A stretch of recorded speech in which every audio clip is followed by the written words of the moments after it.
Hello children, welcome to the channel H2O, the A to Z of chemistry. CBSE class 9 का chapter is matter around us pure is what we are studying और आज है इसका lecture number 3 जिसमें हम discuss करने वाले हैं mixtures के बारे में या impure substances के बारे में। तो लेक्चर नंबर 1 और लेक्चर नंबर 2 आप आई होप पहले देख चुके हैं। इन केस आपने उन्हें नहीं देखा है तो प्लीज मेक श्योर कि आपने उन दोनों लेक्चर्स को इस लेक्चर को देखने से पहले जरूर देख लिया हो। लेक्चर नंबर 1 एक ब्रीफ इंट्रोडक्टरी लेक्चर था जिसमें हमने सबसे पहले अंडरस्टैंड किया था कि इस मैटर अराउंड अस प्योर का मीनिंग क्या होता है, राइट? तो मैटर हम लोगों ने पिछले चैप्टर में स्टडी किया था, मैटर इन आवर सराउंडिंग्स की मैटर क्या होता है। So matter is everything around us, matter is something that has mass, it occupies space and which we can perceive with any one or more of our 5 senses. तो matter हमारे आसपास है pure, इसका meaning क्या हुआ? अगर हम day to day life में अंडरस्टैंड करते हैं तो प्योर हम उस चीज को कहते हैं जो अनअडल्टरेटेड हो, जिसमें कोई भी मिलावट नहीं हो। बट केमिस्ट्स के लिए, केमिस्ट्री पढ़ने वाले लोगों के लिए प्योरिटी का मतलब होता है it is made up of just one type of particles, it is made up of one type of atoms. Alright, तो इसे हमने अंडरस्टैंड किया था in detail when we were talking about lecture number 2 the pure substances. तो आज इस discussion को हम आगे फर्दर कंटिन्यू कर रहे हैं। प्योर हम सीख चुके हैं कि पिछले लेक्चर में, और आज हम बात करने वाले हैं impure substances in chemistry. Impure substances को केमिस्ट्री में हम क्या अंडरस्टैंड करते हैं या मिक्सचर से हमारा क्या मतलब होता है। मैं हूं डॉक्टर रितु जौहर, आपकी educator from the channel, and I hope कि आप ये लर्निंग मेरे साथ एंजॉय करेंगे। तो चलिए शुरू करते हैं आज की पढ़ाई। अभी तक जो पिछले 2 लेक्चर्स में हम अंडरस्टैंड कर चुके हैं उससे हम ये समझ सकते हैं कि हमारे पास 3 तरह के सब्सटेंसेस होते हैं। एक होते हैं एलिमेंट्स, दूसरे होते हैं कंपाउंड्स, तीसरे होते हैं मिक्सचर्स। एलिमेंट्स और कंपाउंड्स फॉर्म करते हैं प्योर सब्सटेंसेस और मिक्सचर होते हैं इम्प्योर सब्सटेंसेस, जिन्हें हमने आज इस लेक्चर में डिटेल में अंडरस्टैंड करना है।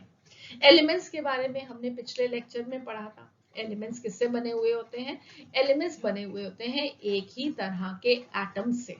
फॉर एग्जाम्पल यहाँ पे आप इस डायग्राम में जो देख सकते हैं वो ये ब्लू बॉल्स रिप्रेजेंट कर रही हैं हाइड्रोजन और ग्रीन बॉल्स रिप्रेजेंट कर रही हैं ऑक्सीजन।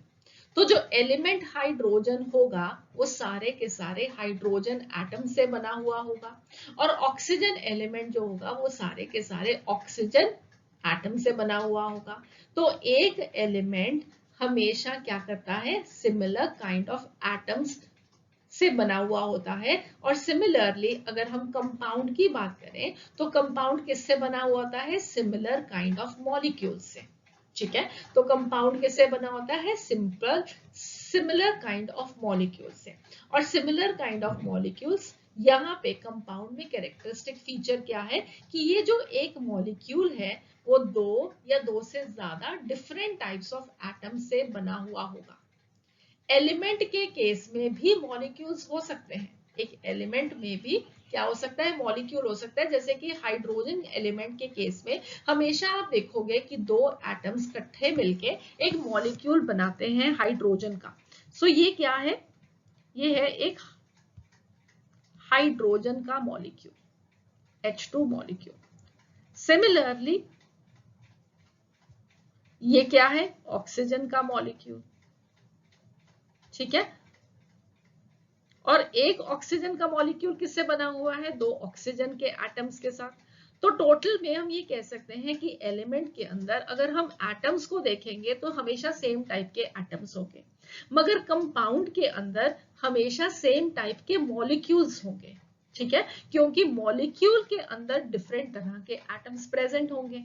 ओके, तो element will be made up of same type of atoms or same type of molecules, whereas the compound is going to be made up of same type of molecules having 2 or more than 2 different types of atoms.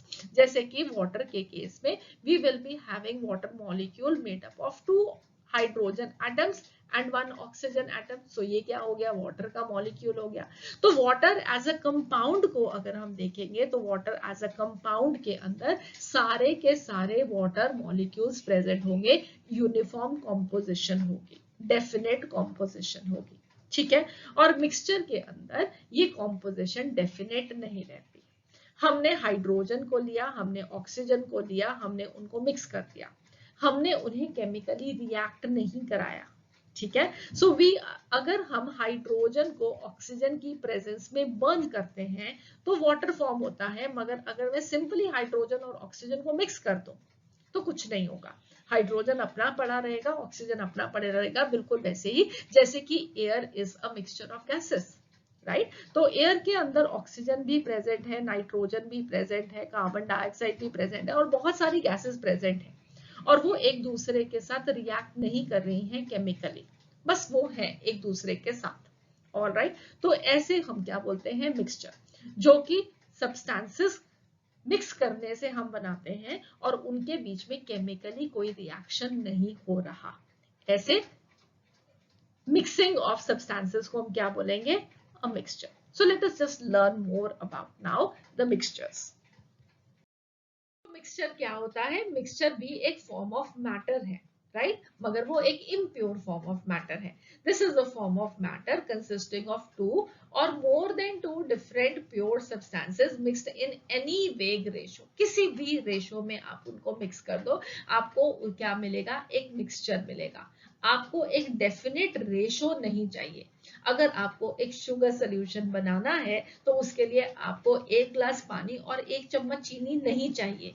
आप 1 glass पानी में 1 चम्मच चीनी भी डाल सकते हो, 2 भी डाल सकते हो, 3 भी डाल सकते हो, 4 भी डाल सकते हो, कटोरी भर के भी चीनी डाल सकते हो। और एक कटोरी भर चीनी को आप 1 ग्लास पानी में भी डाल सकते हो, एक कटोरी पानी में भी डाल सकते हो, एक जग के पानी में भी डाल सकते हो। तो वो क्या बनेगा, वो हमेशा क्या बनेगा, एक मिक्सचर बनेगा, ठीक है।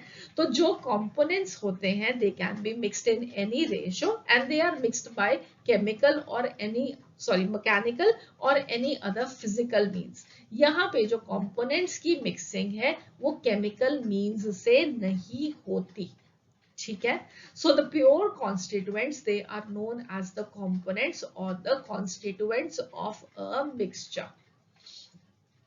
The pure components they can be separated by physical or mechanical means। जैसे कि हमने लेक्चर नंबर 1 में ब्रीफ इंट्रोडक्शन जब मैंने आपको दिया था मिक्सचर्स के बारे में, तब मैंने आपको बताया था कि पानी में अगर हम नमक डालेंगे तो एक मिक्सचर बनेगा, और पानी से अगर हमें नमक वापस चाहिए तो हम उसको इवेपोरेट करा सकते हैं, पानी को हमें नमक वापस मिल जाएगा।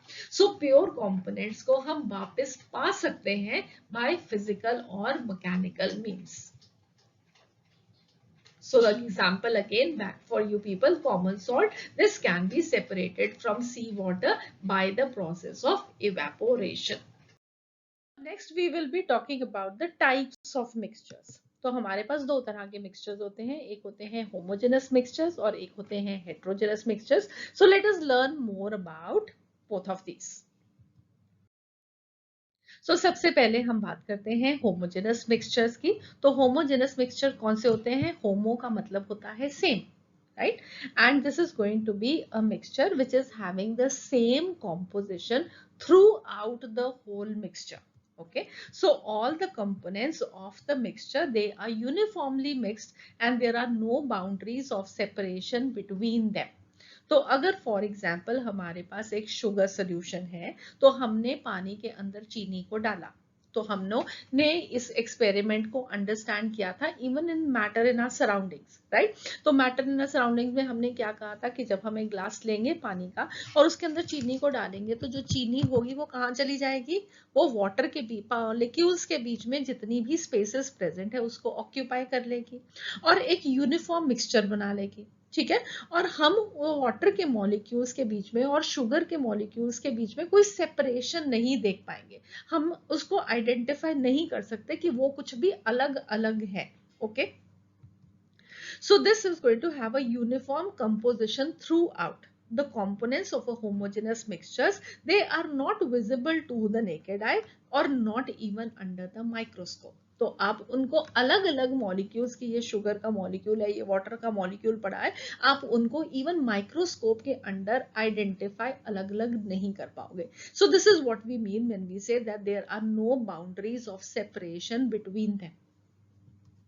Next, there are no visible boundaries of separation between the components of a homogeneous mixture. So in other words, what we can say is that a homogeneous mixture consists of only one phase. One phase मतलब कि या तो वो एक solid ही है, या वो एक liquid ही है, या वो एक gas ही है. ठीक है. सो ऐसा नहीं होगा कि हम अलग अलग देख सकते हैं दो लिक्विड्स को, या एक लिक्विड एक गैस को हम आइडेंटिफाई अलग से कर सके. यहाँ पे हमें सिर्फ एक ही लिक्विड या एक ही गैस या एक ही सॉलिड दिखाई देगा after the mixing of the substances has been done. Right. तो जब हमने शुगर को फॉर एग्जाम्पल पानी में डाल दिया और चीनी ने पानी के मॉलिक्यूल्स के बीच की स्पेसेस ले ली, तो उसने क्या फॉर्म किया, एक शुगर सोल्यूशन को फॉर्म किया. राइट. तो शुगर सॉल्यूशन को फॉर्म किया, तो अब वो क्या है, अब वो क्या है, वो एक लिक्विड ही है. हमें सारे का सारा लिक्विड ही दिखाई दे रहा है. हम ऐसे आइडेंटिफाई नहीं कर सकते कि उसके अंदर शुगर के सॉलिड पार्टिकल्स प्रेजेंट हैं. सॉलिड पार्टिकल्स गायब हो गए जब वो सॉल्यूशन फॉर्म हुआ. ठीक है. So solution of sugar in water is a homogeneous mixture in the liquid phase. It has a uniform composition throughout because all parts of the solution they have the same sugar water composition. They are equally sweet. तो आप एक चम्मच उस sugar solution का लोगे तो वो उतना ही मीठा होगा जितने की बाकी स्पून्स में आप उसको टेस्ट करोगे या पूरे का पूरा ग्लास लेके उसको पी जाओगे. So it is going to be a uniform mixture that is going to be formed. So a homogeneous mixture is going to be that mixture where all the components they are uniformly mixed. There are no boundaries of separation. There is a uniform composition throughout, and there will be just a single phase in the homogeneous mixture. Okay, so there is going to be no visible boundary of separation between the sugar and the water molecules in the sugar solution. ठीक है, समझ में आ गया? Good. सो ये आपने क्या example देखा, आपने देखा हमने जब एक सॉलिड को हमने लिक्विड में डाला था, शुगर को वाटर में डाला था, तो उसने एक होमोजेनस मिक्सचर फॉर्म किया. ठीक है. अब हम एक और एग्जाम्पल देखते हैं दो लिक्विड्स की मिक्सिंग का. तो दो लिक्विड्स जो आपस में एक दूसरे के साथ मिक्सेबल हो, जो एक दूसरे के साथ मिक्स हो सकते हैं, वो जब भी एक दूसरे के साथ हम उनको मिक्स करेंगे तो वो हमेशा फॉर्म करेंगे एक homogeneous mixture. For example we have alcohol and water. Both of them they are miscible with each other in any proportion. अगर आप एक ग्लास अल्कोहल का ले लो और उसमें जरा सा पानी डाल दो तो भी मिक्स हो जाएगा, और पूरे का पूरा ग्लास पानी का ले लो और उसमें थोड़ी सी अल्कोहल डाल दो तो भी वो पूरा का पूरा मिक्स हो जाएगा. यूनिफॉर्म मिक्सचर होगा, थ्रू आउट सेम कॉम्पोजिशन होगी. That will be a homogeneous mixture. Similarly petrol है, केरोसिन ऑयल है, डीजल है. These are also homogeneous mixtures of a number of liquid hydrocarbons. अब हाइड्रोकार्बन्स क्या होता है, hydro is for hydrogen and carbon is carbon. तो ये hydrocarbons they are the compounds of hydrogen and carbon. ठीक है. और पेट्रोल, केरोसिन ऑयल, डीजल ये क्या है, these are homogeneous mixtures of a number of liquid hydrocarbons. These are going to be homogeneous mixtures. तो alcohol water एक homogeneous mixture form करते हैं, पेट्रोल एक होमोजेनस मिक्सचर है, केरोसिन ऑयल एक होमोजेनस मिक्सचर है, डीजल एक होमोजेनस मिक्सचर है. ठीक है. चलो अब हम एक और एग्जाम्पल लेते हैं जहां पे गैसेस एक होमोजेनस मिक्सचर फॉर्म करते हैं. Can you think of it? Yes, air is a mixture of gases, जो कि आप बहुत छोटे होते से पढ़ते आ रहे हो, है ना, और हमने भी अभी बीच में डिस्कस भी किया. So air is a homogeneous mixture of a number of gases like oxygen, nitrogen, carbon dioxide, inert gases like argon, water vapors, etc. So air is a mixture of gases, and this is what type of a mixture? It is a homogeneous mixture. अब यहाँ पे आपके दिमाग में जरूर एक thought आ सकता है कि वेल जैसे कि अगर कोई फैक्ट्री है और उसमें से कुछ गैसेस छोड़ी जा रही हैं, तो उस एरिया के अंदर जो गैसेस होंगी वो ज्यादा कंसंट्रेशन में होंगी, और अगर हम उस फैक्ट्री से कहीं पे दूर की बात करेंगे तो वहां पे क्या है, वहां पे वो कंसंट्रेशन नहीं है. हम जो बात कर रहे हैं, हम एक नॉर्मल सिनेरियो की बात कर रहे हैं. ठीक है. तो नॉर्मल जो गैसेस प्रेजेंट होती हैं वो सब यूनिफॉर्मली मिक्स्ड है. थ्रू आउट सेम कॉम्पोजिशन है और हमारे पास एक होमोजेनस मिक्सचर फॉर्म करते हैं। अगर कोई एक फैक्ट्री है और वो पोल्यूटेंट्स को रिलीज कर रही है, गैसेस को रिलीज कर रही है, तो उसकी सराउंडिंग एरिया में सबसे ज्यादा उन gases, for example sulphur dioxide, nitrogen dioxide, तो ये गैसेस अगर कोई एक फैक्ट्री रिलीज कर रही है तो वो उस एरिया में कंसंट्रेशन ज्यादा होगी। मगर वो धीरे धीरे करके, because of the property of diffusion, जो गैसेस आपने पढ़ी है कि डिफ्यूजन क्या होता है, कि जो गैसेस की टेंडेंसी है कि वो स्प्रेड आउट करेंगे, राइट। तो डिफ्यूजन की वजह से वो गैसेस धीरे धीरे बाकी जगह पे भी जाएंगी, मगर क्योंकि वो लोकली प्रोड्यूस हो रही है तो ऑब्वियसली हम उसको एयर में छोड़ रहे हैं, तो वहां पे वो कंसंट्रेशन उनकी ज्यादा होगी और थोड़ी दूर जाने पे वो कम होगी, बट स्लो एंड स्टेडीली वो सारे एरिया के अंदर स्प्रेड करेगी। इसीलिए जब हम बात करते हैं कि कोई एक जगह पोल्यूटेड है, तो वो जो जगह पोल्यूटेड है सिर्फ उसके नुकसान नहीं होगा, राइट, उसके आसपास के सराउंडिंग एरियाज को भी नुकसान होगा। और अगर सब ऐसी ही पोल्यूशन प्रोड्यूस करेंगे तो वेल हमारे पूरे धरती को नुकसान होगा। So that is why we have to take care कि हम पोल्यूशन ना कॉज करें एयर का, ठीक है। Okay, so next we have is natural gas. Example क्या है हमारे पास gases as a homogeneous mixture का? Natural gas. नेचुरल गैस का जो मेन कंपोनेंट होता है दैट इज मीथेन।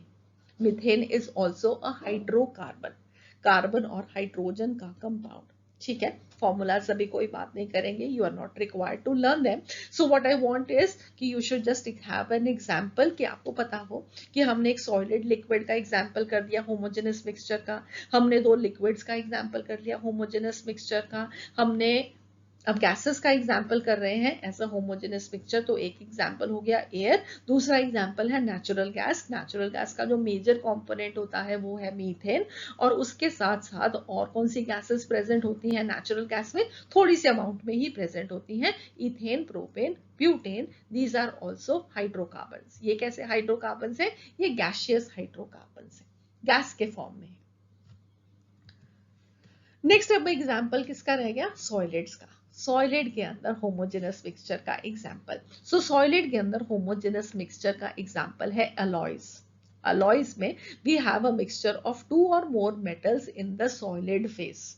तो for example brass is an alloy of zinc and copper. तो अगर आप ब्रास को काट के देखोगे, आप उसको एनालाइज करके देखोगे, तो आपको हर जगह पे सेम परसेंटेज जिंक और कॉपर की दिखाई देगी, ठीक है, ठीक है। और इंपॉर्टेंटली ये मिक्सचर क्यों है? ये मिक्सचर इसलिए है, सो ब्रास एक अलॉय है जिंक और कॉपर का, बिकॉज क्यों जो बना है, मिक्सचर बना है, उसके अंदर जो प्रॉपर्टीज हैं मेटल्स की वो रिटेन्ड रहेंगी। तो जिंक की प्रॉपर्टीज भी ब्रास में रिटेन्ड रहेंगी, कॉपर की प्रॉपर्टीज भी ब्रास में रिटेन्ड रहेंगी, और ये एक यूनिफॉर्म मिक्सचर फॉर्म करेंगे, that is a homogeneous mixture. Similarly अगर हम स्टील की बात करें तो steel is an alloy of iron. 98% iron होता है, 1.5% कार्बन होता है, और बाकी सब मेटल्स 0.5% के होते हैं, ठीक है। सो इस परसेंटेज के अंदर हम अलॉय बनाते हैं, दैट इज स्टील।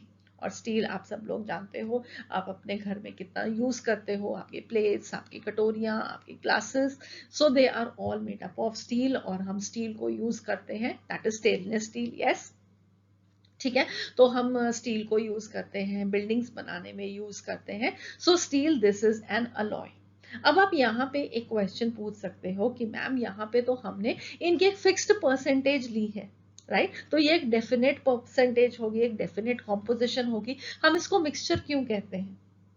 ठीक है, मानते हो ना? तो अभी हम इसके बारे में थोड़ी सी बात फिर से करेंगे, बट अभी के लिए just remember that alloys they are homogeneous mixtures, and I will just come back to again talking of alloys, ठीक है। और इस क्वेश्चन का आपको मैं आंसर करूंगी। So some other examples of homogeneous mixtures, they are common salt solution, ठीक है, ये क्या हो गया? Solid in a liquid. Copper sulphate solution, again solid in a liquid. Sea water, salt water होता है। सॉफ्ट ड्रिंक्स होती हैं, लिक्विड के अंदर कार्बन डाइऑक्साइड है, गैस है, मगर हमें वो दिखता तो सिर्फ लिक्विड ही है। लेमनेड है, राइट, अगेन लेमनेड के अंदर क्या होता है? लिक्विड है और उसके अंदर गैस है। Then we have vinegar. Vinegar is again going to be a liquid, and that is going to be a mixture of acetic acid and water, okay. And then we have stainless steel, we have German silver, and we have bronze. All of these, they are alloys.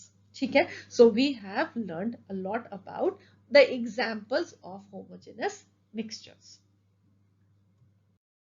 चलो इसको हम experimentally देखते हैं कैसे prove कर सकते हैं कि we have a homogeneous mixture. ठीक है, तो हमने क्या किया, हमने लिया 50 ml वाटर, उसमें हमने डाल दिए फ्यू क्रिस्टल्स ऑफ पोटेशियम पर मैंगनेट. इसको तो हम कब से एक्सपेरिमेंट को करते आ रहे हैं, जब से हम मैटर इन सराउंडिंग्स को पढ़ रहे हैं, है ना. तो उसमें क्या बनता है, उसमें एक यूनिफॉर्म पर्पल कलर्ड सोल्यूशन बन जाता है पोटेशियम पर मैंगनेट का. अब अगेन हमने 50 ml वाटर लिया, उसमें 15 to 20 क्रिस्टल्स डाल दिए पोटेशियम पर मैंगनेट में, तो क्या होगा, अगेन एक यूनिफॉर्म कलर ही आएगा, बट इस टाइम पे जो पर्पल कलर होगा वो ज्यादा इंटेंस होगा, वो ज्यादा डार्क होगा. तो यूनिफॉर्म मिक्सचर ही बन रहा है. ऐसे तो नहीं है कि हमें दिखाई दे रहा है कि कहीं पे पर्पल कलर है, कहीं पे पानी का ट्रांसपेरेंट कलर ही दिखाई दे रहा है, ऐसा तो नहीं ना है. यूनिफॉर्म मिक्सचर है, so we can see that this is a uniform composition throughout. ठीक है, सो क्या है, पोटेशियम पर मैंगनेट और वाटर का होमोजेनस मिक्सचर है. क्लियर. ऑलराइट, एक और एग्जांपल भी देख सकते हैं ऐसे ही. 50 ml वाटर लिया, उसमें हमने एक स्पून भर के डाल दिया कॉपर सल्फेट. कॉपर सल्फेट का जो कलर होता है वो ब्लू कलर होता है. तो अब हमारे को क्या दिखेगा, अगेन एक uniform light blue coloured solution copper sulphate की दिखाई देगी. और अगर एक की जगह पे मैं 10 स्पून डाल दूंगी तो भी वो यूनिफॉर्म कलर दिखाई देगा, बट इस टाइम पे क्या होगा, वो कलर जो है वो डार्क हो जाएगा. ठीक है, तो इसका मतलब क्या है, एक यूनिफॉर्म मिक्सचर फॉर्म हुआ और उसे हम बोलेंगे एक होमोजेनस मिक्सचर. सो नेक्स्ट है हमारे पास हेट्रोजेनस मिक्सचर, और इसको हम एक एग्जांपल के साथ ही शुरू करते हैं so that the understanding is clear. तो यहाँ पे आप क्या देख रहे हो, यहाँ पे आप देख रहे हो कि हमने 50 ml पानी का लिया और उसमें हमने कुछ ड्रॉप्स मस्टर्ड ऑयल की डाल दी, सरों के तेल की डाल दिया, कोई भी ऑयल ले सकते हो. यहाँ पे हमने सरों का ऑयल या मस्टर्ड ऑयल इसलिए लिया है क्योंकि आप उसके कलर के डिफरेंस को अप्रिशिएट कर सको. ठीक है, और अब आप क्या देखोगे, आप यहाँ पे देख रहे हो कि एक नॉन यूनिफॉर्म डिस्ट्रीब्यूशन है of the oil droplets in water. ठीक है, तो अब ये यूनिफॉर्मली मिक्स नहीं है, आपको ऊपर ऑयल ज्यादा दिखाई दे रहे हैं, आपको यहाँ पे ये ड्रॉपलेट्स क्या है, दिखाई दे रहे हैं. सो ये क्या है, ये क्या है, ये है एक हेट्रोजेनस मिक्सचर. सो हेट्रोजेनस मिक्सचर्स के अंदर क्या होगा, वेल सबसे पहली चीज कि जो कंपोनेंट्स है मिक्सचर के, they are not thoroughly mixed, they are visible boundaries of separation between them. तो हम देख सकते हैं यहाँ पे इसके अंदर कि यूनिफॉर्म कॉम्पोजिशन नहीं है. कहीं पे आपको ऑयल ज्यादा दिखाई दे रहा है, कहीं पे आपको ऑयल कम दिखाई दे रहा है, कहीं पे आपको ज्यादा पानी दिखाई दे रहा है, यहाँ पे आपको ऑयल ड्रॉपलेट दिखाई ही नहीं दे रही. सो हेट्रोजेनस मिक्सचर के अंदर एक यूनिफॉर्म कॉम्पोजिशन नहीं होती और बाउंड्रीज भी विजिबल है. राइट, तो ये बाउंड्री क्या है, आप जैसे देखो, आप यहाँ पे एक ऑयल ड्रॉपलेट है, उसके बाद मैं एक लाइन ड्रॉ कर सकती हूँ, मुझे वो दिख रहा है कि ये ऑयल ड्रॉपलेट है, ये एक ऑयल ड्रॉपलेट है, ये अलग ऑयल ड्रॉपलेट है, ये अलग ऑयल ड्रॉपलेट है, यहाँ पे छोटी छोटी बहुत सारी ऑयल ड्रॉपलेट्स हैं, ये ऊपर सारी लेयर ही प्रेजेंट है ऑयल की, और उसके नीचे में सेपरेट वाटर की लेयर देख सकती हूँ. So we can see the visible boundaries of separation between the components in a heterogeneous mixture. well ये जरूरी नहीं है मगर कि आपको वो विजिबल नेकेड आई से ही हो. ये भी हो सकता है कि वो जो पार्टिकल्स हैं वो बहुत छोटे हैं और आप उनको नेकेड आई से सेपरेट ना करके देख पाओ, बट माइक्रोस्कोप में अगेन वो बाउंड्रीज विजिबल होंगी इन अ हेट्रोजेनस मिक्सचर. ठीक है, so in other words what we can say is that the heterogeneous mixture will be having two or more distinct phases. Let us see some more examples.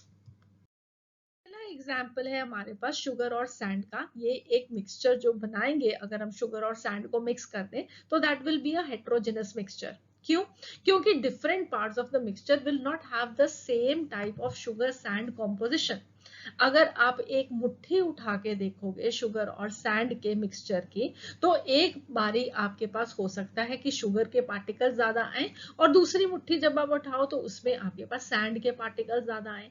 ये बिल्कुल वैसे ही होगा जैसे कि supposedly आप एक येलो और ब्लैक कलर की दाल को मिक्स कर दो, तो एक बार आप मुट्ठी में उठाओगे तो हो सकता है कि ब्लैक वाली दाल के 10 दाने आए और येलो वाली दाल के भी 10 दाने आए. दूसरी बारी जब आप मुट्ठी उठाओगे तो हो सकता है कि 20 दाने सारे ही सारे ब्लैक दाल के आ जाए या 5 दाने येलो के आ जाए. ठीक है, सो ये कभी भी कांस्टेंट नहीं होगा।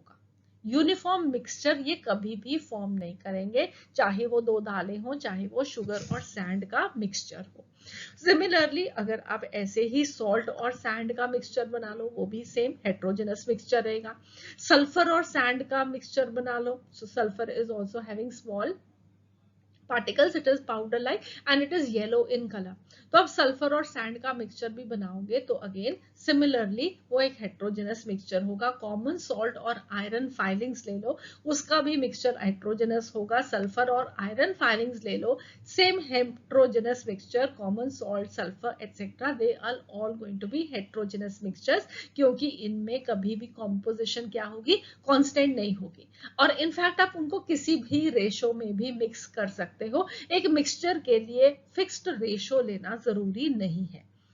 आयोडाइज्ड सॉल्ट ले लो, तो आयोडाइज्ड सॉल्ट के अंदर this is going to be a heterogeneous mixture of sodium chloride with about 0.01% of sodium or potassium iodide, and this is used for the treatment of goiter disease। तो goiter disease में iodine की deficiency होती है, इसलिए हमें iodine चाहिए। तो iodine के लिए क्या करिया, हम सॉल्ट तो सब खाते ही हैं, तो हमने सोडियम क्लोराइड में थोड़ा सा आयोडाइड सॉल्ट डाल दिया, चाहे वो पोटाशियम आयोडाइड था या वो सोडियम आयोडाइड, बहुत ही थोड़ा सा, सिर्फ 0.01% के अराउंड, ठीक है, और उनको हमने मिक्स कर दिया। So this is going to be forming a heterogeneous mixture। हम और भी पोटाशियम आयोडाइड या सोडियम आयोडाइड डाल सकते हैं, but this is what is required for the needs of our body, ठीक है, कि हमें goiter disease ना हो। नेक्स्ट एग्जाम्पल है गन पाउडर का। So gun powder is a heterogeneous mixture of 3 solids, that is sulphur, charcoal and potassium nitrate, ठीक है। सो ये आप प्लीज याद रख सकते हैं कि गन पाउडर किस 3 चीजों का हेट्रोजेनस मिक्सचर है, सल्फर का, चारकोल का, and charcoal is the fine particles of carbon, and we have potassium nitrate. Okay, so next we have a suspension of solid in liquids, this is a heterogeneous mixture। अब suspension को आप कैसे understand करोगे, well supposedly हमने चौक या sand particles लिए, ठीक है, जैसे कि जब आपकी टीचर क्लास में ब्लैक बोर्ड पे चौक के साथ लिखते हैं, आजकल तो खैर व्हाइट बोर्ड आ गया, बट पहले या अभी भी कुछ टीचर्स ब्लैक बोर्ड पे विद चौक लिखते हैं, तो वो जो चौक के पार्टिकल्स बच जाते हैं, वो जो नीचे थोड़ा थोड़ा चौक गिरता रहता है, अगर आप उसको इकट्ठा करके एक ग्लास पानी में डाल दो, ठीक है, तो आप उसको पानी में डाल के एक बार स्टर कर दो, तो आपको वो चौक के पार्टिकल्स क्या हैं, दिखाई देंगे, दिखाई देंगे ना आपको, वाटर के अंदर आपको वो पार्टिकल्स दिखाई देंगे। तो वो जो चौक के पार्टिकल्स को आपने पानी में डाल के स्टर किया है, वो आपको पार्टिकल्स पानी में घूमते दिखाई दे रहे हैं, उसे हम बोलते हैं सस्पेंशन। अभी सस्पेंशन के बारे में हमें डिटेल में डिस्कशन करनी है, which we will be beginning with the next lecture, ठीक है, बट अभी के लिए सिर्फ इतना अंडरस्टैंड करो। सिमिलरली सैंड के पार्टिकल्स को भी अगर आप पानी में डाल के स्टर कर दोगे, थोड़ी देर के बाद ये हैवी होते हैं, ये नीचे सेटल हो जाते हैं इन द बॉटम, ठीक है, तो ग्लास के बॉटम में सैंड पार्टिकल्स इकट्ठे हो जाएंगे, मगर वो जो पार्टिकल्स अभी पानी में घूम रहे हैं, वो जो पार्टिकल्स हैं in water, that is what we call as a suspension, and this is a heterogeneous mixture।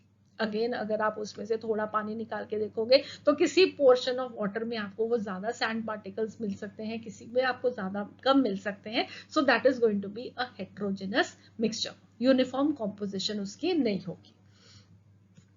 Colloids, ये another एक एग्जाम्पल है of the heterogeneous mixtures. Muddy water is a heterogeneous mixture of clay particles in water, ठीक है। Similarly smoke is a heterogeneous mixture of carbon particles in air. Strictly speaking, air is also a heterogeneous mixture if dust particles present in air are also taken into consideration। Again, ये जो word colloids है, इससे क्या meaning होता है, we will be talking about from the next lecture, ठीक है। Next lecture में जो हमें टॉपिक डिस्कस करना है, what we will be starting is कि हम मिक्सचर्स को एक अलग तरह से अब क्लासिफाई करेंगे into solutions, suspensions and colloids, और उसको डिस्कस हम नेक्स्ट लेक्चर से शुरू करेंगे, जिसमें एक ब्रीफ अंडरस्टैंडिंग मैं आपको दूंगी कि सॉल्यूशन क्या होता है, कोलॉइड क्या होता है, सस्पेंशन क्या होता है, and then we will be talking in detail about the solutions and then about the colloids and suspensions and so on, ठीक है, ओके। सो सस्पेंशन और कोलॉइड के बारे में हम नेक्स्ट लेक्चर से डिस्कस करना शुरू करेंगे, बट अभी के लिए आप इतना अंडरस्टैंड कर सकते हो कि कोलॉइड्स और सस्पेंशन हेट्रोजेनस मिक्सचर्स होते हैं और जो सॉल्यूशंस होते हैं वो होमोजेनस मिक्सचर होते हैं। सो आपकी अंडरस्टैंडिंग धीरे धीरे ऑटोमेटिकली क्लियर हो जाएगी और फिर जितने भी आप एग्जाम्पल सस्पेंशन में पढ़ोगे, जितने भी आप एग्जाम्पल्स कोलॉइड में पढ़ोगे, उनको आप हेट्रोजेनस मिक्सचर के एग्जाम्पल्स में लिख सकोगे। ठीक, good. Then we have a mixture of two immiscible liquids, जैसे कि अभी हमने ऑयल और वाटर वाला एग्जाम्पल देखा। सो दो लिक्विड्स अगर आपस में मिक्स नहीं होते हैं तो they will be always forming a heterogeneous mixture. For example a mixture of petrol and water, oil and water, this is a heterogeneous mixture because petrol and water do not mix, they form separate layers, they have visible boundaries of separation. तो heterogeneous mixture में आपको visible boundaries दिखाई देंगी, definite composition आपको नहीं दिखाई देगी, ठीक है, और यूनिफॉर्म कॉम्पोजिशन नहीं दिखाई देगी इन अ हेट्रोजेनस मिक्सचर, ठीक है। So let us differentiate now the homogeneous and the heterogeneous mixtures. Homogeneous mixture में you will be seeing a uniform composition throughout the bulk, whereas in a heterogeneous mixture it is not going to be having a uniform composition. Next we have is the homogeneous mixtures. The components, they are not physically distinct. आपको physical boundaries दिखाई नहीं देंगी, आपको नहीं पता लगेगा कि sugar के पार्टिकल्स पानी के अंदर कहाँ पे चले गए, गायब हो गए, है ना। और हेट्रोजेनस के अंदर the components they are physically distinct with clear boundaries, जो कि आपने सरसों के तेल को जब हमने पानी में डाला था तो आपने उसको देखा। अगर आप दो दालें ले लोगे तो भी आपको वो अलग अलग दिखाई देंगी, अगर आप सैंड और शुगर ले लोगे तो भी वो आपको अलग अलग दिखाई देंगे, right? Next we have is that the homogeneous mixtures, they are called as solutions, whereas the heterogeneous mixtures, they can be colloids or suspensions. And as I told you, we will be talking about a lot about this in the next lecture. Okay, so now let us just quickly write down the characteristics of the mixtures. Mixtures के क्या-क्या properties होते हैं, क्या-क्या उनके features होते हैं, ठीक है। सो सबसे पहला फीचर है कि ये जो मिक्सचर है वो होमोजेनस भी हो सकते हैं, वो हेट्रोजेनस भी हो सकते हैं। जो कॉम्पोजिशन है मिक्सचर की वो क्या होगी, वेरिएबल होगी, ठीक है, वो किसी भी रेशो में हम उनको कंपोनेंट्स को मिक्स कर सकते हैं। फिजिकल और केमिकल प्रॉपर्टीज जो इंडिविजुअल कंपोनेंट्स की हैं वो हमेशा रिटेन्ड रहती हैं। इसका आपको एक एग्जांपल भी देती हूँ, ठीक है। अभी हमने बात की थी कि आयरन फाइलिंग्स जो होते हैं, आयरन फाइलिंग्स प्लस सल्फर, ठीक है, इनको अगर आप आपस में मिक्स कर दोगे तो ये क्या है, ये एक मिक्सचर फॉर्म करते हैं। हमें कैसे पता लगा कि हमने आयरन फाइलिंग्स और सल्फर को मिक्स किया, उनके बीच में कोई केमिकल रिएक्शन नहीं हुआ, ये मिक्सचर ही फॉर्म कर रहे हैं, हमें कैसे पता लगा? तो वेल हम क्या करते हैं, हम एक्सपेरिमेंट करते हैं। हम एक्सपेरिमेंट में ये मिक्सचर लेते हैं, ठीक है, इसके अंदर हम ऐड करते हैं dilute H2SO4, dilute H2SO4, this is sulphuric acid. अब इसमें से होगा क्या कि ये जो आयरन है वो डाइल्यूट H2SO4 के साथ रिएक्ट करेगा, जबकि सल्फर पीछे ऐसे ही रह जाएगा अनचेंज्ड। आयरन जब डाइल्यूट H2SO4 के साथ रिएक्ट करता है तो वो प्रोड्यूस करता है फेरस सल्फेट और साथ में हाइड्रोजन गैस इवॉल्व होती है। तो आप हाइड्रोजन गैस को इवॉल्व करते हुए देख सकते हो और यहाँ पे आयरन सल्फेट, फेरस सल्फेट एक ग्रीन कलर का सोल्यूशन फॉर्म कर देगा और उस सोल्यूशन के अंदर आप सल्फर के येलो पार्टिकल्स को देख पाओगे, ठीक है। दूसरी साइड पे हमने क्या किया, हमने इसी मिक्सचर के अंदर दूसरा पार्ट क्या किया, फिर से एक और पोर्शन जहां आप इसको दो हाफ्स में डिवाइड कर सकते हो और दूसरे पोर्शन में आप क्या डालो, carbon disulphide. This is CS2 carbon disulphide. Carbon C and sulfur we have two of them, so it is carbon disulfide. Okay, so this is it. तो हमने इस दूसरे जो पोर्शन है उसको कार्बन डाइसल्फाइड में डाला। अब यहाँ पे क्या होगा कि जो सल्फर है this dissolves in carbon disulphide, so this dissolves in carbon disulphide और पीछे आयरन फाइलिंग्स ऐसे ही पड़े रह जाएंगे। इसका मतलब ये है, ये शो करता है कि हमारे पास जो मिक्सचर होता है उसमें जो सब कंपोनेंट्स प्रेजेंट होते हैं वो अपनी प्रॉपर्टीज को, इंडिविजुअल प्रॉपर्टीज को रिटेन करते हैं।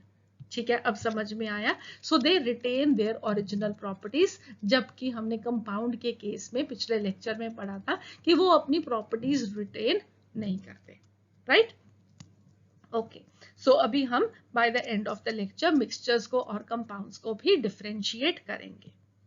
हर चीज आपको डिटेल में मिलेगी हमारे चैनल पे। आप अपने सब्जेक्टिव पेपर्स के लिए भी तैयारी करोगे, आप अपने ऑब्जेक्टिव पेपर्स के लिए भी तैयारी करोगे, because we are giving you very detailed lectures.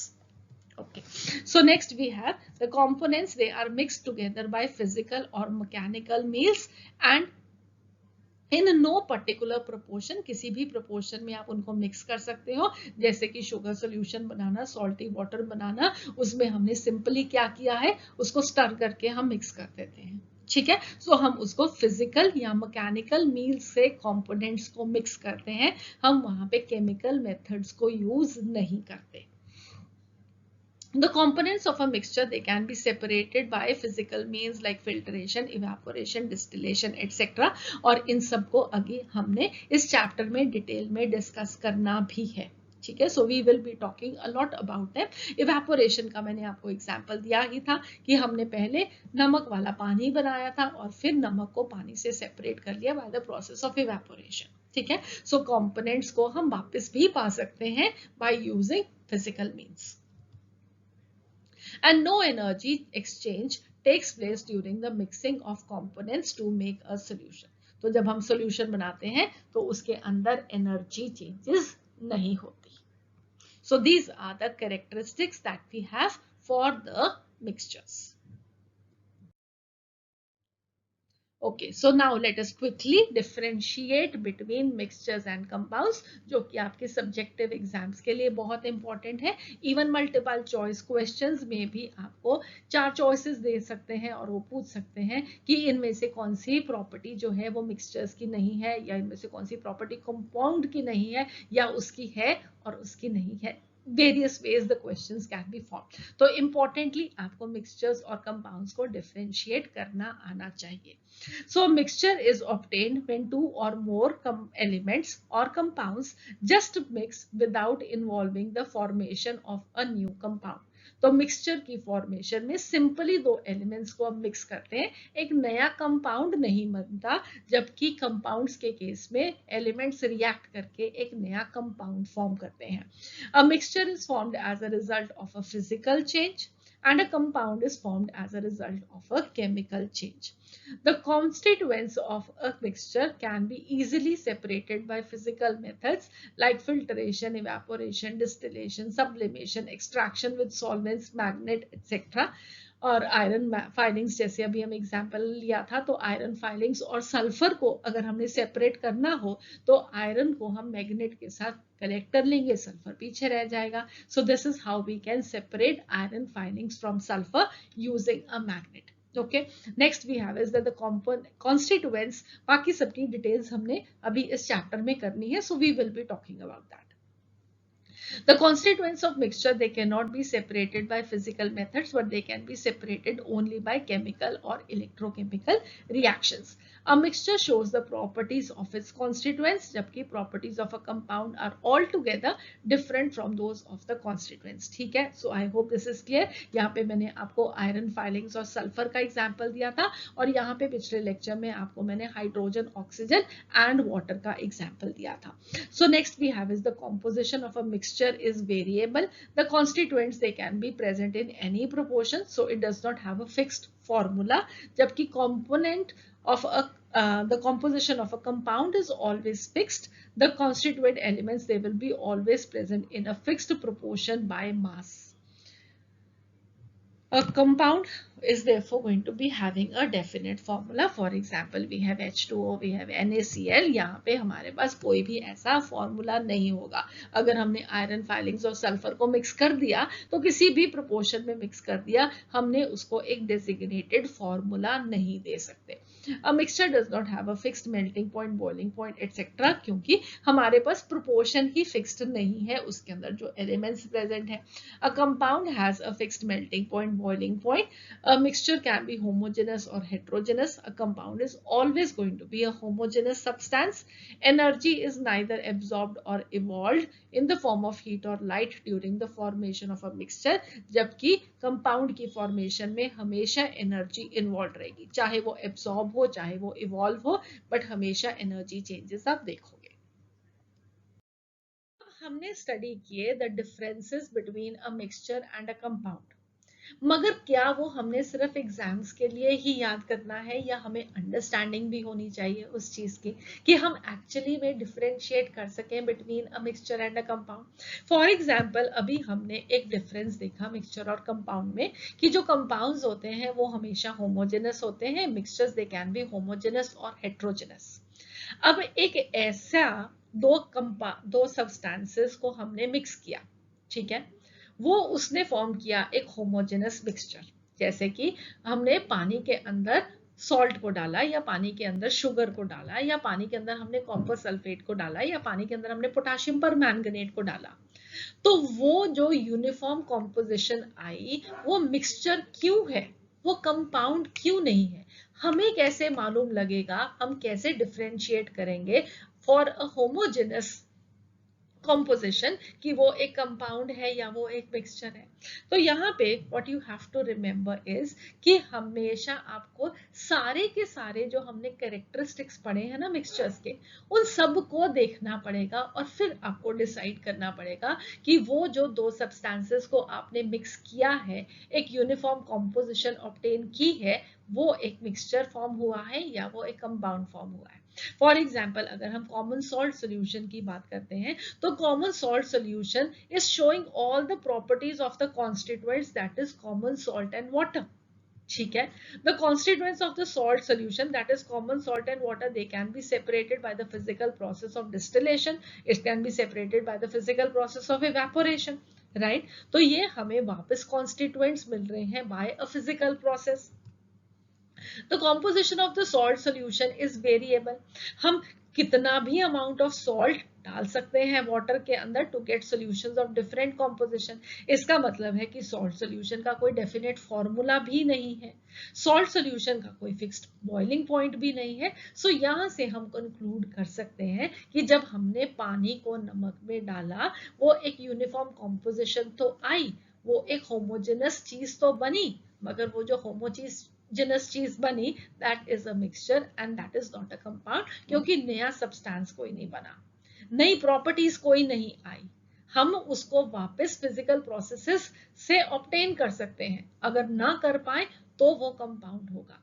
उस सॉल्यूशन का जो बनी है उसका फिक्स्ड बॉइलिंग पॉइंट नहीं है, इसलिए वो एक कंपाउंड नहीं है. समझ में आया? सो नेक्स्ट हमने एक और डिफरेंस पढ़ा था between a mixture and a compound, that energy in the form of heat is neither absorb nor evolve when a mixture is going to be formed, right? जैसे कि हमने सैंड और sugar को मिक्स किया तो कोई एनर्जी चेंजेस नहीं involve होती हैं, सैंड और सॉल्ट को मिक्स किया कोई एनर्जी चेंजेस नहीं इन्वॉल्व होती हैं, आयरन फाइलिंग्स और सल्फर को मिक्स किया कोई भी एनर्जी चेंजेस इन्वॉल्व नहीं होती हैं. But again this is not always going to be true. For example जब भी हम एक सॉल्यूशन को प्रिपेयर करते हैं तो heat is going to be either absorbed or evolve. For example most of the substances like sugar, copper sulphate, ammonium chloride, जब ये पानी में डिसॉल्व होती हैं there is going to be absorption of heat. Again the question is going to be the same. फिर हम identify कैसे करेंगे इनको कि ये मिक्सचर है? तो उसके लिए आपको बिल्कुल जैसे ही हमने सॉल्ट सॉल्यूशन के केस में देखा कि हमने उन पॉइंट्स को अंडरस्टैंड किया कि जो सब्सटेंसेस हमने मिक्स की हैं वो अपनी प्रॉपर्टीज को रिटेन करते हैं एंड वो हम उनको फिजिकल मींस के साथ सेपरेट आउट कर सकते हैं, वो किसी भी प्रोपोर्शन में हम उनको मिक्स कर सकते हैं, boiling point, melting points constant नहीं रहते. तो इन्हीं चीजों को, कैरेक्टरिस्टिक्स ऑफ मिक्सचर्स को, सारों को इन टोटल देख के हम अंडरस्टैंड करते हैं कि ये जब substances solution form करते हैं, so they are going to be a mixture, they will not be a compound, even though there is going to be heat exchange that will be involved. ठीक है. So next again आपको एक important difference बताती हूँ। हमने पढ़ा कि जो कॉन्स्टिट्यूएंट्स होते हैं मिक्सचर के, उनको हम सेपरेट कर सकते हैं बाय फिजिकल मेथड।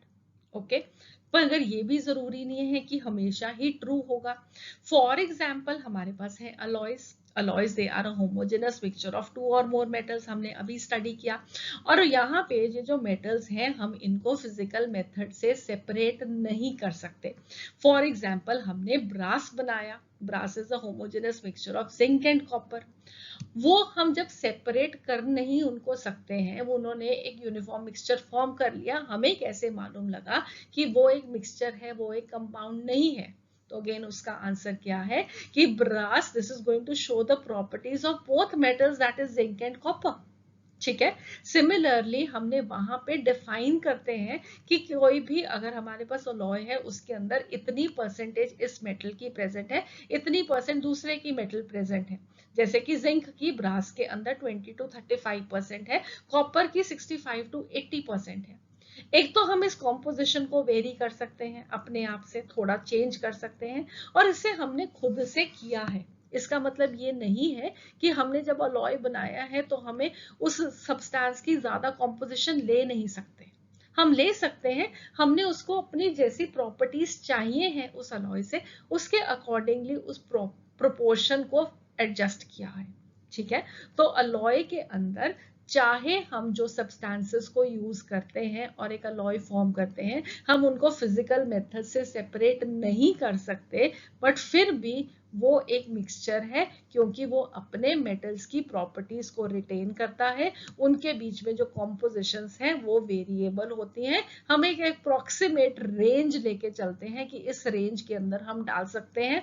हम एग्जैक्ट लेने की हमें वो जरूरत नहीं होती, वो डेफिनेट कॉम्पोजिशन नहीं होती है। ठीक है। I hope this is also clear. So now I hope you understand how you can make out the difference between a mixture and a compound. So that is going to be all for this lecture. I hope आप लोगों ने ये lecture enjoy किया, अपने concepts को बहुत अच्छे से समझा। और अगले लेक्चर में अब हम फिर से मिलने वाले हैं, और क्या पढ़ने वाले हैं मैंने आपको ऑलरेडी बता दिया कि हम मिक्सचर्स को ही आगे फर्दर कंटिन्यू करेंगे। बट नेक्स्ट टाइम हम ये अंडरस्टैंड करेंगे कि हम सॉल्यूशंस, कॉलॉइड सस्पेंशंस किसको कहते हैं, और फिर हम डिटेल में अंडरस्टैंड करेंगे about solutions. So that would be all for this lecture. Please अगर आपको ये लेक्चर अच्छा लगा तो जरूर सब्सक्राइब कीजिए, click on the bell icon so that you get the notification जब भी हम आपके लिए नया लेक्चर पोस्ट करें। साथ ही में अपने फ्रेंड्स के साथ शेयर कीजिए, और please do like it also. Thank you and have a nice day. God bless you.